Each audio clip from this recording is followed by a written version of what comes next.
facto, um voto nos partidos do costume, mais um deputado, menos um deputado, não fará a diferença. Mas aquilo que tem sido o trabalho do PAN, um trabalho sério, consistente, comprometido com aquilo que são as preocupações que as pessoas têm e que a sociedade civil hoje em dia tem com as diferentes causas que representamos, pode e faz toda a diferença.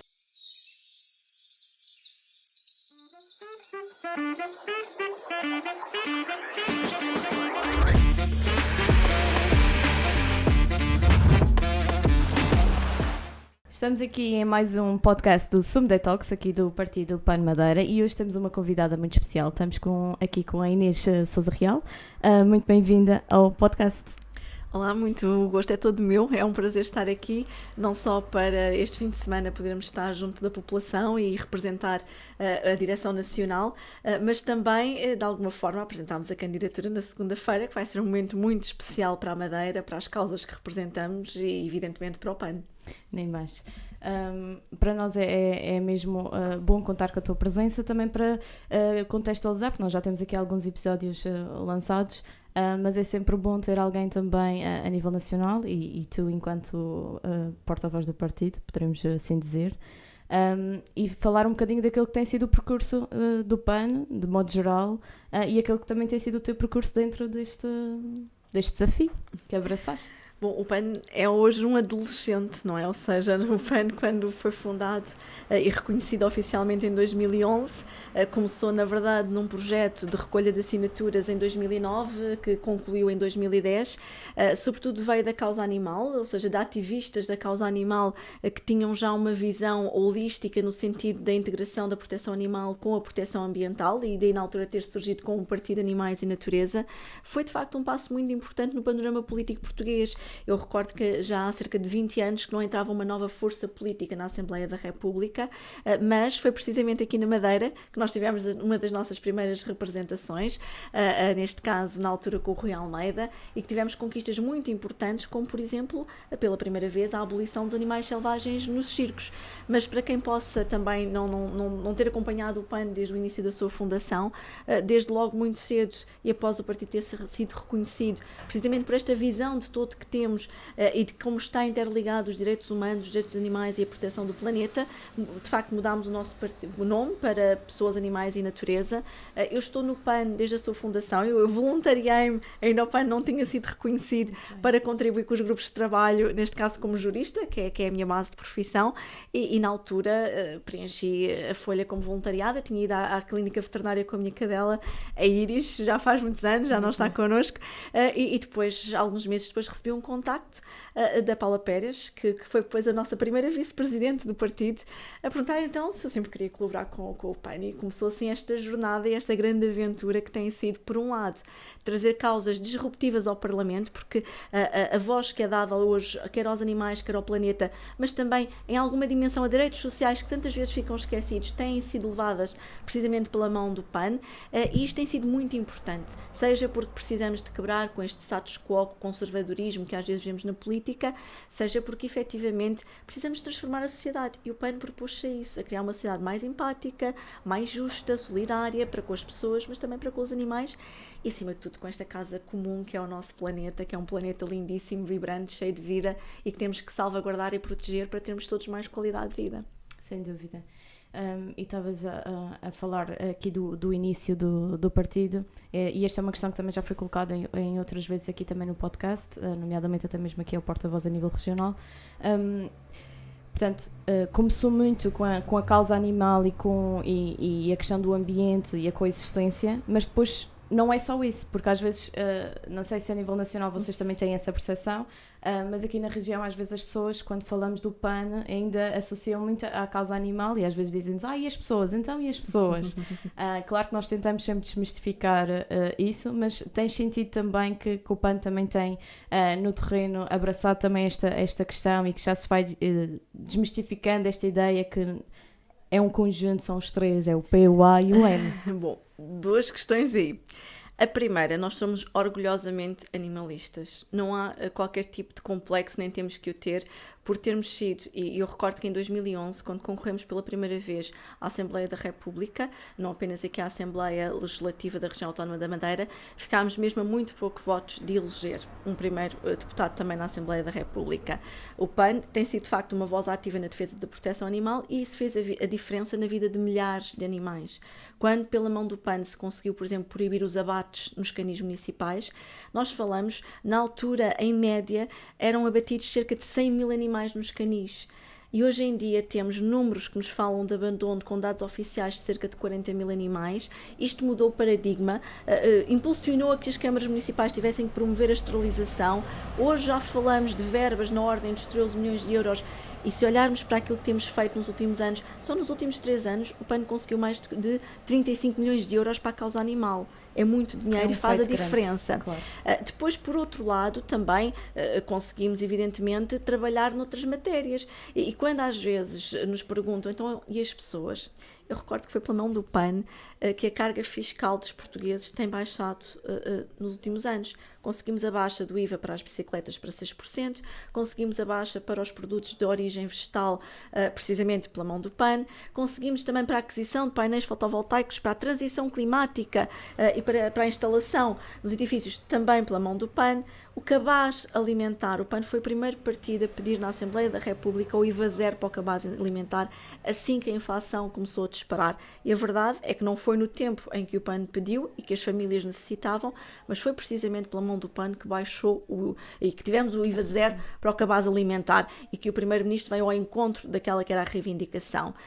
Há muitas outras propostas muito importantes para a vida das pessoas que temos também conseguido. O PAN acabou com os estágios profissionais não remunerados para os jovens. Os jovens tinham que pagar para trabalhar muitas das vezes para fazer estágios, por exemplo, em áreas como a Ordem dos Advogados. E isto é um passo importante quando falamos na autonomia dos jovens. Quando ouvimos, às vezes, defender os jovens têm o direito à habitação, têm o direito a ter o seu emprego. Isto passa por medidas como as que alcançamos, ou até mesmo para proteger as vítimas de violência doméstica com a licença para a reestruturação familiar. E muito recentemente, uma medida que tem sido importantíssima, e estamos infelizmente na época dos fogos, dos incêndios, sabemos que o país é sempre muito fustigado nesta altura. Nós aprovámos recentemente na Assembleia da República, pela primeira vez, o reconhecimento da profissão de desgaste rápido para os bombeiros voluntários profissionais e também o direito à reforma antecipada, quer para os profissionais, quer para os voluntários. Isto é, de facto, muito importante e faz a diferença na vida das pessoas. E da mesma maneira como foi pela nossa mão a Lei de Bases do Clima, o Conselho de Ação Climática, o combate à pobreza energética, e poderia continuar aqui a dar muitos exemplos. Aquilo que é importante é haver visão. E muitas das vezes, quando ouvimos falar em toda esta instabilidade política que o país tem sentido, na falta de execução dos fundos, eu acho que, de facto, é importante, como partido da oposição, termos a consciência de que também temos um papel ativo para reivindicar do governo, seja a nível regional, seja a nível nacional ou até mesmo a nível municipal, porque também temos muitos autarcas, quer aqui, quer também no continente, que têm feito um excelente trabalho. Tem que haver esta visão, por um lado, do país como um todo, mas por outro lado também das políticas a médio e longo prazo, porque quando nós proibimos, há uns anos atrás, por exemplo, a lei do abate, tinha que haver a visão do que é que era necessário fazer lá mais à frente.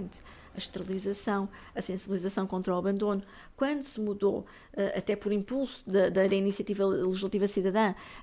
a lei que se criou no Código Penal, um crime contra os animais de companhia, na altura o PAN ainda não estava na Assembleia da República. E na altura faltavam elementos essenciais. Foi um passo muito importante, é verdade, e foi por força do impulso da sociedade civil. Mas, por exemplo, não haviam sanções acessórias, que acabaram depois por ser introduzidas, não tinha havido uma alteração ao Código de Processo Penal, que pela mão do PAN foi introduzido para que pudessem ser feitas buscas, para que pudessem ser apreendidos os animais. Depois, também, mais recentemente, a Lei de Proteção aos Animais. Hoje em dia, maltratar um animal já tem uma contraordenação. Não é crime e o PAN está a trabalhar para que seja crime. Mas também conseguimos essa alteração. E não nos podemos esquecer que a violência contra animais está muitas vezes associada à violência contra pessoas. Sim. E que através dos animais estamos a chegar às pessoas, até mesmo muitas vezes às mais vulneráveis, como as pessoas em situação de sem-abrigo, ou as pessoas mais isoladas e sós, que vivem sozinhas. E no contexto da inflação, do aumento do custo de vida, em que sabemos que as famílias veem o preço da alimentação aumentar, o preço da habitação, seja no arrendamento, seja na habitação própria, mas também os custos com a alimentação dos animais de companhia e os serviços médico-veterinários, os estudos dizem-nos que são cerca de 27%, sabemos que evidentemente também temos que lutar para defender a baixa do IVA para estes serviços, porque não podem ser considerados bens de luxo, não é? Sim. Estamos a falar de uma só saúde até, e que ao pedirmos para baixarem o IVA ou para criarem a rede de serviços médico-veterinários a nível nacional pública, estamos a ajudar as famílias e estamos a proteger os animais. É um 2 em 1, na verdade é um 3 em 1 PAN, portanto fazemos aqui. Porque está tudo interligado. Exatamente. E em tudo isso eu só penso o quão importante é efetivamente a representatividade no Parlamento e a importância de haver espaço para se falar de tudo, porque está efetivamente todas as coisas interligadas e uma medida pode efetivamente abranger aqui diferentes perspectivas e resolver diferentes problemas num só. Inês, entrando um bocadinho, mas vamos entrar aqui no A, porque também já tivemos vários momentos em que falamos de outras questões, mas hoje efetivamente tínhamos contigo o gosto de entrar um bocadinho mais na causa animal e perceber o que é que tem vindo a ser feito, e tu até já deste aqui vários exemplos, mas também aquilo que ainda falta fazer e quais é que são efetivamente ainda nos dias de hoje as principais problemáticas quando pensamos aqui no bem-estar animal e naquilo que ainda não se está a fazer ou não se está a pensar em fazer. Bom, deixa-me só comentar uma coisa que disseste. De facto, um voto nos partidos do costume, mais um deputado, menos um deputado, não fará a diferença. Mas aquilo que tem sido o trabalho do PAN, um trabalho sério, consistente, comprometido com aquilo que são as preocupações que as pessoas têm e que a sociedade civil hoje em dia tem, com as diferentes causas que representamos, pode e faz toda a diferença, e temos visto isso no nosso trabalho. Naquilo que diz respeito à causa animal, é uma causa que me diz muito particularmente, porque eu vim do ativismo da causa animal, eu sou jurista de formação, fui fazer uma especialização em Barcelona no mestrado de Direito Animal e Sociedade. Foi de facto uma experiência fabulosa, porque pude conhecer pessoas de todo o mundo na Universidade Autónoma de Barcelona, em que tínhamos professores como o Stephen Wise, dos Estados Unidos, que tem o projeto Non-Human Rights Project, que quer reconhecer, por exemplo, os direitos aos animais como pessoas não humanas, por exemplo, ao habeas corpus, para os chimpanzés, os primatas e até os elefantes que possam estar confinados, até mesmo a questões como a abolição da tauromaquia, que são transversais ao nosso país. E apesar dos avanços que fomos dando, seja com a lei dos abates, seja com o reconhecimento de um estatuto jurídico próprio dos animais no nosso país, que nos vem dizer que os animais são seres vivos dotados de sensibilidade, a verdade é que há ainda muitas áreas em que nós não estamos a chegar em matéria de prevenção, nomeadamente nos crimes contra animais de companhia. Continuamos a ter números muito elevados de abandono e, nesse sentido, é fundamental que haja mais campanhas. Estamos a chegar ao verão e não temos visto na rua essas campanhas para sensibilizar as pessoas contra o abandono, e até pela positiva, porque o PAN acredita na transformação da sociedade pela positiva. Quando nós conseguimos que os animais pudessem entrar nos restaurantes, isto era um pequeno passo, por exemplo, que deve ser replicado a outros lugares. Nós estamos a chegar ao verão e seria importantíssimo que houvesse uma sensibilização para que as unidades hoteleiras, os alojamentos locais, permitissem, por exemplo, a entrada com animais de companhia, precisamente para que eles não sejam deixados para trás. O acesso às praias, temos-nos batido por isso mesmo, para que também os animais não sejam deixados para trás, porque pode e deve existir esta convivência saudável entre o ser humano e os animais. Mas quando entramos em domínios como, por exemplo, a proteção da biodiversidade, nós, por força das alterações climáticas, por força da perda de habitat e por força também daquilo que tem sido a intervenção humana nas espécies, neste desequilíbrio que tem sido provocado, estamos hoje a assistir, e aqui no Curral das Freiras temos esse exemplo, estamos aqui a assistir a uma perda e a um declínio da biodiversidade que pode pôr em causa não só todo um ecossistema, mas também uma perda de espécies que as próximas gerações poderão não ter a oportunidade de vivenciar como nós. E o PAN tem trabalhado e lutado precisamente para essa proteção. Recentemente foi aprovada, ainda esta semana, a Lei do Restauro da Natureza no Parlamento Europeu, e o PAN bateu-se em Portugal para que houvesse uma lei nacional, precisamente, e que se começasse já a trabalhar e fosse criado um grupo de trabalho nesse mesmo sentido. Infelizmente foi rejeitada, conseguimos um outro passo, que foi criar um grupo de trabalho na Assembleia da República, ficamos aqui ao meio caminho, mas nesta dimensão, por exemplo, da biodiversidade, ainda há muito caminho a fazer, porque as questões do ordenamento do território, quando estamos aqui na região autónoma da Madeira, que tem de facto um património natural único, belíssimo, e que de facto pode até ser um exemplo de esperança para o mundo, não é? De como é que podemos ter uma convivência da proteção da biodiversidade, da natureza, transformar a economia verde e sabermos ter esta coexistência, é um exemplo do caminho que há a fazer também na proteção animal, porque a proteção animal não se esgota nos animais de companhia. E isso leva-nos a um passo que há a fazer, que é alargar os crimes contra animais para todos os animais e não apenas contra os animais de companhia. Não faz qualquer sentido que uma agressão, como a que vimos, por exemplo, em um caso que vai agora ser julgado, que vai começar a ser julgado, que é o de João Moura, que deixou a morrer à fome os animais, inclusive houve um dos galgos que acabou por falecer. Não faz qualquer tipo de sentido que não seja alargado este tipo de maus tratos a outras espécies, como os cavalos, os burros, as vacas, ou seja, animais que possam ser detidos para fins de pecuária, porque independentemente do fim com que o animal é detido, ele deve ser protegido de qualquer forma de violência ou de maltrato. E depois também atividades anacrónicas. A Ilha da Madeira não tem, de facto, a região autónoma não tem a questão das touradas, mas infelizmente no nosso país temos ainda muitas touradas em algumas localidades, em algumas regiões, não é em todo o país, felizmente. Aliás, a maioria dos municípios não tem, mas não nos faz qualquer tipo de sentido que em pleno século XXI se continue a torturar um animal na arena e se procure levar isso a espetáculo. E aproveito desde já aqui para convidar a todos os que nos estão a acompanhar neste podcast. O PAN tem uma iniciativa legislativa de cidadãos a correr, a recolher assinaturas para que todas e todos juntos possamos levar à Assembleia da República, mais uma vez, a voz da sociedade civil por uma causa mais do que justa, que é acabar com as touradas do nosso país e reconverter para que efetivamente este espetáculo anacrónico não tenha lugar. Agora, depois também há outras dimensões, porque este caminho tem sido feito, mas é preciso mais investimento. Os 13 milhões de euros que conseguimos foi um grande salto falso ao valor que quando em 2015 conseguimos, que eram 2 milhões, portanto é preciso mais investimento nesta área, mas também é preciso mais visão. Em pleno século XXI falamos das touradas e da sua abolição, mas ainda recentemente demos entrada de uma iniciativa para que os delfinários sejam reconvertidos em santuários, para que os animais que estão ali detidos, nomeadamente os golfinhos, e na altura do verão as famílias gostam muito de ver os golfinhos, os delfinários, os espetáculos. Eu sei que muitas das vezes o fascínio que temos pelo mundo natural leva-nos a isso, mas quando olhamos, por exemplo, a regiões como a região autónoma da Madeira ou até dos Açores, em que existe a possibilidade de ir ver em liberdade no oceano estes animais absolutamente fabulosos, é nisso que temos que apostar, é na criação de santuários naturais para que possamos retirar estes animais que estão em pequenos tanques, em pequenas piscinas, que têm uma vida de confinamento que não lhes traz qualquer tipo de enriquecimento ambiental. Aliás, estas piscinas jamais vão poder retribuir aquilo que é o seu habitat natural e, por exemplo, em áreas como a Madeira ou como os Açores, criar estes santuários naturais, podermos ir avistar os animais em alto mar, que não há nada de mais fabuloso do que isso, que é vê-los em liberdade e na sua natureza. Isso é muito bom também para desmistificar a ideia de que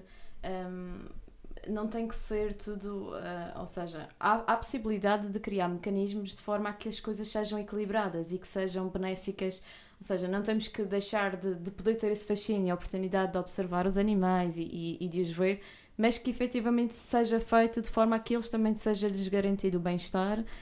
que estejam no seu próprio habitat e que não estejam a correr também aqui riscos desnecessários só para proveito humano. Claro, sem dúvida, e até temos aqui alguns exemplos. Em Espanha, em Barcelona, tem-se promovido a ideia do Zoo 21, que é os zoológicos terem uma componente digital e serem reconvertidos só para a parte da recuperação e conservação. Nós sabemos que há animais que são hoje detidos nos jardins zoológicos que não estão em condições de serem reintegrados no habitat natural, mas para isso mesmo os santuários devem existir, para poderem estar junto de outros membros da sua espécie, ou até mesmo para poder os próprios jardins zoológicos acolher espécies que tenham que ser recuperadas e depois reintegradas nestes santuários. E a dimensão digital ganhar espaço na era da tecnologia, isso é perfeitamente fazível, ou seja, a reconversão, e nós tivemos, Portugal foi pioneiro numa iniciativa que tem sido muito referenciada lá fora, e nós às vezes temos tendência para achar que lá fora é que se faz tudo bem, mas nós temos algumas iniciativas que demonstram bem como é que nós podemos aliar a transformação, o progresso ético também este alargamento da esfera de compaixão e proteção aos animais àquilo que é a proteção dos postos de trabalho das pessoas. Quando na lei dos circos e da proibição da detenção de animais selvagens nos circos, cuja moratória termina em 2025, aquilo que se apostou foi na reconversão dos profissionais.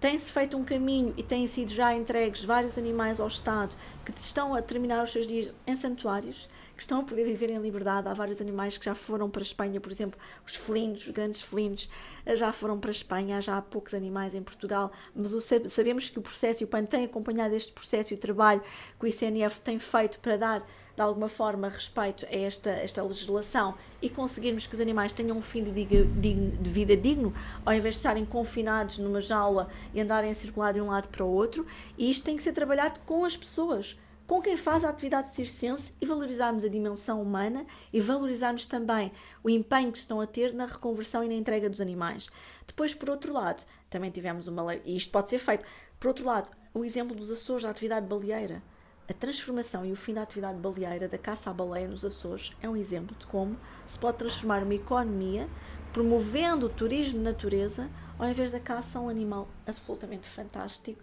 e que é um grande privilégio termos seres como as baleias nos oceanos. São fundamentais para os ecossistemas, para além de serem lindíssimos e maravilhosos, sim, não é? Mas são fundamentais para todo o ecossistema e, portanto, é mais um exemplo de como a reconversão da atividade não significa retrocesso económico, não significa perda de postos de trabalho, muito pelo contrário. E depois o próprio Estatuto Jurídico dos Animais. Eu confesso que tenho muito orgulho naquilo que Portugal alcançou, porque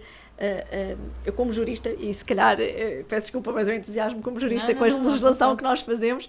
Portugal, ao contrário, por exemplo, da França, tem um capítulo próprio no Código Civil só para os animais. A França, por exemplo, colocou os animais à mesma no capítulo das coisas. E nós abrimos aqui uma porta ética absolutamente fantástica, que tem sido um exemplo também lá fora. E devemos orgulhar-nos disso. E isso foi feito desde logo com poucos deputados na Assembleia da República, quer com um deputado único, quer com um grupo parlamentar. Tem sido feito também a nível regional com deputados municipais, tem sido feito também, ou na altura também com o nosso eleito, e daí a importância de reelegermos na região autónoma da Madeira. Imaginem o que é no facto da Madeira ter tido o privilégio de ter sido o primeiro local onde se proibiu os circos com animais selvagens, e a diferença que uma só pessoa pode fazer. E, portanto, aquilo que nós queremos, de facto, é o voto numa só pessoa, por exemplo, do PAN, para a região autónoma, vai fazer toda a diferença. Votar nos partidos do costume não vai mudar nada. Mais um deputado, menos um deputado, não vai mudar aquilo que é o conservadorismo, tem existido essas leis. Mas o PAN tem feito e continuará a fazer diferença na vida e no panorama político. Até porque melhor é possível. Sem dúvida absolutamente nenhuma. Melhor é possível para as pessoas, para os animais e para a natureza e, acima de tudo, para as causas que representamos, porque em política, muitas das vezes, as pessoas olham para a política e estão um bocado cansadas da vida política e esquecem-se que participar da vida política é um grande privilégio, no sentido em que nós estamos a representar, por um lado, as causas em que acreditamos e que formam o nosso ideário, o ideário PAN, mas por outro lado, acima de tudo, estamos a representar a população, estamos a representar os eleitores e, em alguns casos, estamos a representar os mais vulneráveis, que não têm como se defender, sejam as pessoas que vivem em situação de sem-abrigo, as vítimas de violência doméstica, que continua a ser um flagelo no nosso país. E mesmo aqui na região. E que tem que ter respostas, ou seja, a violência doméstica e a desigualdade de género continua a ser um problema muito grave em todo o país, porque as mulheres continuam a ter não só a ser muito remetidas para a esfera do domicílio, a esfera da vida privada, a não ter acesso aos cargos de poder, mas acima de tudo o flagelo da violência é absolutamente inaceitável. O abuso infantil, a violência contra crianças. Nós temos recentemente o caso da pequena Jéssica, que eu confesso que só de ouvir aqueles depoimentos é impossível não ficarmos com um nó no coração e não pensarmos que estamos a falhar enquanto sociedade na proteção das crianças. Portanto, há aqui um longo caminho a fazer e aqui não podemos dizer apenas só que melhor é possível. Sim, tem de ser possível. E o PAN propõe-se de facto a isso. Como também não nos podemos esquecer que esta construção de uma sociedade mais empática, de mais conectada com a natureza, em que estamos a restabelecer estes laços sociais num novo paradigma em que temos mais direito para a família, para o bem-estar, ajuda precisamente a contribuir para diminuir todos esses fatores de violência que ainda persistem na nossa sociedade ou de vulnerabilidade, que depois têm repercussões nas várias dimensões, porque depois também se as pessoas, eu compreendo que muitas das vezes quando as pessoas não têm, de facto, e com o aumento do custo de vida, não têm muitas vezes dinheiro para comprar a sua própria alimentação, dificilmente vão ter espaço mental para estarem preocupadas com o planeta, mas a verdade é que até têm estado preocupadas, e temos os jovens cada vez mais a dizer que estão preocupados com a sustentabilidade do planeta, com aquilo que é a fatura climática que vamos deixar às gerações futuras, que estão preocupados com a proteção animal, e portanto nós temos uma sociedade civil que está desperta para estas causas. Falta ao poder político ouvir e traduzir isso em medidas concretas de proteção para estas causas. Porque cada vez mais acho que também se vê, e estavas a dizer isso e bem, portanto a responsabilidade individual também, as pessoas estão conscientes e estão realmente a efetuar pequenas mudanças no seu dia-a-dia, mas que depois não é suficiente para o ponto de não retorno a que estamos a chegar a nível do planeta, e é efetivamente necessário criar medidas, e o PAN nesse sentido também tem feito esse trabalho. Falavas também aqui da juventude, que acho que também é importante, porque, e ligando ao que estavas a dizer também há bocadinho, em relação ao cansaço político, e nós sentimos também muito aqui em contexto regional que os jovens estão muito descrentes da política, muitas vezes já nem sequer estão minimamente interessados em acompanhar o que é que se está a passar, quem é que está no Parlamento, o que é feito, que trabalho é que está no terreno, porque há efetivamente este cansaço de termos sempre as mesmas pessoas, sempre as mesmas caras, e ainda nem sequer ter o espaço suficiente para que a juventude também se possa chegar à frente e ter aqui um papel se calhar mais de relevo. Eu acho que tocaste num aspecto essencial. A subrepresentação dos jovens na vida política tem sido de facto preocupante, ou seja, e por isso é que o PAN tem defendido, inclusive ao nível da revisão constitucional, do processo de revisão constitucional, a descida da idade mínima para votar para os 16 anos. É importante que os jovens possam também eles estar na vida política. E a vida política não tem que ser apenas a nível dos partidos, o ativismo, o participar da nossa comunidade, tudo isso é política. E tudo isso é uma forma de chegarmos até aos decisores públicos. As iniciativas legislativas de cidadãos, as petições, enviar e-mails para os deputados, estamos a um clique de distância. É importante que os jovens façam-se ouvir, porque a sociedade civil tem um grande poder. Quando utilizado, nós às vezes temos petições que em meia dúzia de dias recolhem mais de 90 mil assinaturas. Foi assim com os crimes, por exemplo, para tornar o crime de violação crime público, foi assim para a proteção e para a manutenção dos crimes contra animais de companhia. Em menos de 24 horas recolhemos mais de 30 mil assinaturas. Portanto, a sociedade civil mobiliza-se e os jovens também, e isso é absolutamente fundamental. E aproveito para, de facto, reforçar que este processo de revisão constitucional que está a acontecer, para além de ter esta possibilidade de dar o poder aos jovens de começarem a votar mais cedo para que mais cedo participem da vida política, vamos ter uma grande conquista. Conseguimos o compromisso, os 2/3 que são precisos para que a proteção animal fique inscrita na Constituição, mas também o direito das gerações futuras a um clima estável. E, portanto, eu acho que este trabalho que está a ser feito pode às vezes parecer um trabalho longo, um trabalho mais demoroso, mas é um trabalho que vale a pena, porque lutarmos por aquilo que acreditamos e no final do dia vermos estas iniciativas aprovadas, faz sentir que de facto estar na vida pública é isto, é sentirmos que naquele momento estamos a dar voz à preocupação das pessoas, estamos a proteger os animais e acima de tudo estamos a contribuir para travar o ponto não de retorno e salvarmos o planeta. E, portanto, é muito gratificante, e acho que de uma vez por todas temos que desmistificar o que é estar na vida pública e na vida política. Juntem-se, participem, venham fazer parte deste movimento, venham fazer parte da mudança. Inês, muito, muito obrigada aqui pela tua presença e pela tua participação neste podcast e todos os contributos que aqui deixaste. Obrigada. Obrigada, é um gosto mesmo estar aqui.